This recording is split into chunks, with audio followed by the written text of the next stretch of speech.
దేవునికి స్తోత్రము కలుగునుగా.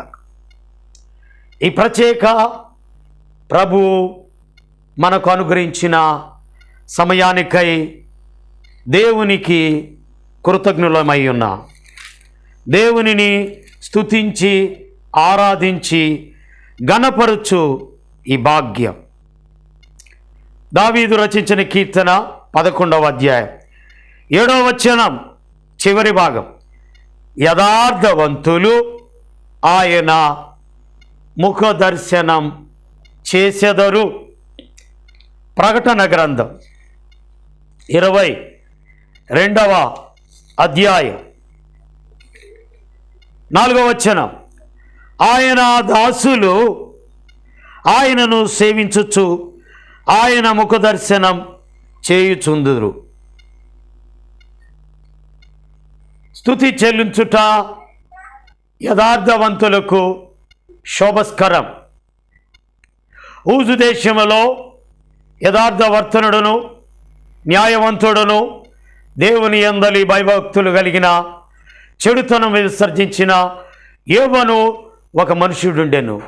నా సేవకుడైన యోబు సంగతి ఆలోచించితివా? ఒక అపవాదితో దేవుడైన యెహోవా మాట్లాడుతున్న మాట ఏంటంటే, నా సేవకుడైన యోబు సంగతి ఆలోచించితివా? ఎలాంటి వాడు? యథార్థవర్తనుడు. ప్రసంగిలో నరులను యథార్థవంతులుగా పుట్టించును గాని వారు వివిధమైన తంత్రములను కల్పించుకొని ఉన్నారని దైవవాక్యం సెలవిస్తుంది. యథార్థవంతులు ఆయన ముఖ దర్శనం చేసెదరు. మోషే ముఖాన్ని ఇశ్రాయేలీలు చూడలేకపోయారు. కారణం ఏమిటి? వారి పాపస్థితి. దేవుడైన యెహోవాని చూడాలని మోషే ప్రార్థన చేశాడు. నీ ముఖాన్ని చూడాలంటే నీవు నా ముఖాన్ని చూచి బ్రతకలేవు. ఆయన ముఖానికి ఆయన చెయ్యి అడ్డం పెట్టాడు.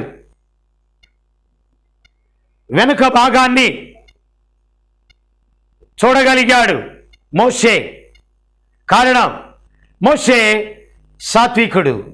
మోషే నా ఇల్లంతటిలో నమ్మకమైన వాడు. అతని మీద విరోధంగా మాట్లాడతారా అహరోను, మిర్యాము?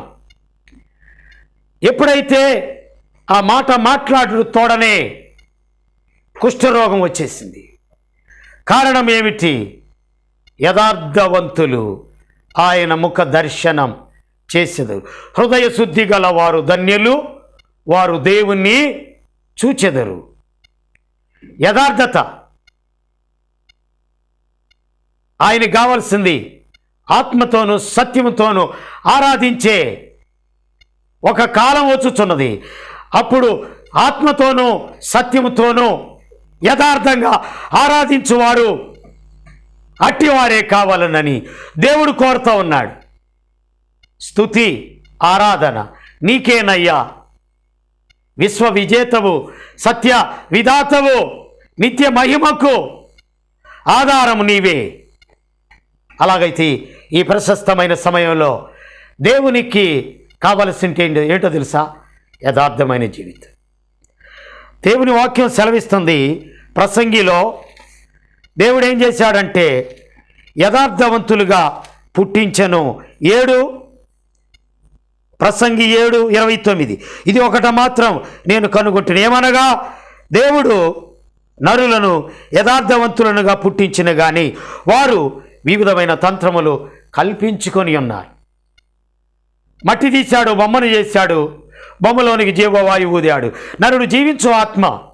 అలాగైతే నరుడు ఒంటరిగా ఉండటం మంచిది కాదని సాటి అయిన సహాయంగా అవని నా ఎముకలలో ఎముక, నా మాంసంలో మాంసం, ఇది నరులో నుండి తీయబడిన కనుక నారి అనబడును. అలాగైతే ఈ అవ్వ బువ్వ కోసం పరితాపం. కొంతమందికి కడుపే దేవుడు, నాశనమే వారి అంతం. కడుపార తింటారు, కంటారు పడుకుంటారు. పెందల కన్ను లేచి ప్రార్థన చేసే అనుభవం లేదు. కనుక ఈ ప్రశస్తమైన సమయం దేవుని వాక్యం సెలవిస్తుంది. పెందల కడనే యథార్థవంతుడు అబ్రహాం పెందలకడనే ప్రార్థించేవాడుగా, యోబు పెందలకడనే అరుణోదయం కాకమునుపే ప్రార్థించేవాడిగా, యేసు ప్రభువారు ప్రార్థించేవాడిగా దేవుని వాక్యం సెలవిస్తుంది. ఇదే నా దీన ప్రార్థన. ఈ జీవిత యాత్రలో ఏమి సంభవించినా మహిమానికే ఓ ప్రభు, ఇది ఏ నా దీన ప్రార్థన. అవ్వా ప్రార్థన చేసుకుందా? లేదు, పాపం చేసింది. వివిధమైన తంత్రాలు కల్పించింది, తొలిపించుకుంది. ఏలయనగా ఇట్లుండగా ఒక మనిషిని అవిధేయత వలన ఈ లోకమున పాపం వల్ల మరణం అందరికీ సంప్రాప్తమాయను. ఈ మరణపు ముళ్ళు విరవడానికే మన ప్రభువైన యేసుక్రీస్తు వారు ఇదిగో యథార్థవంతుడు, న్యాయవంతుడు, ఏ పాపం ఎరుగని యోపావన మూర్తి, నా పాప విమోచకుండా యేసుక్రీస్తు యథార్థత, ప్రార్థనాపరుడు, యోబు ప్రార్థనాపరుడు, అబ్రహాం ప్రార్థనాపరుడు, యేసుక్రీస్తు ప్రార్థనాపరుడు, యోసేపు ప్రార్థనాపరుడు. ప్రార్థన చేయమంటే పాపం చేయటం మంచిదా? కనుక నీతిమంతుల సభలో దుష్టులు నిలబడరు. కారణం కీర్తన 1వ అధ్యాయంలో ఆ మాట ఉంది.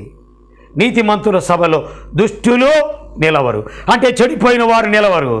కనుక దుష్టుడు తన దుష్టత్వం చేత మరణించుట నాకెంత మాత్రం ఇష్టం లేదు. దుష్టుడు తన మనసు మార్చుకున్నట్టే కదా నాకు సంతోషం.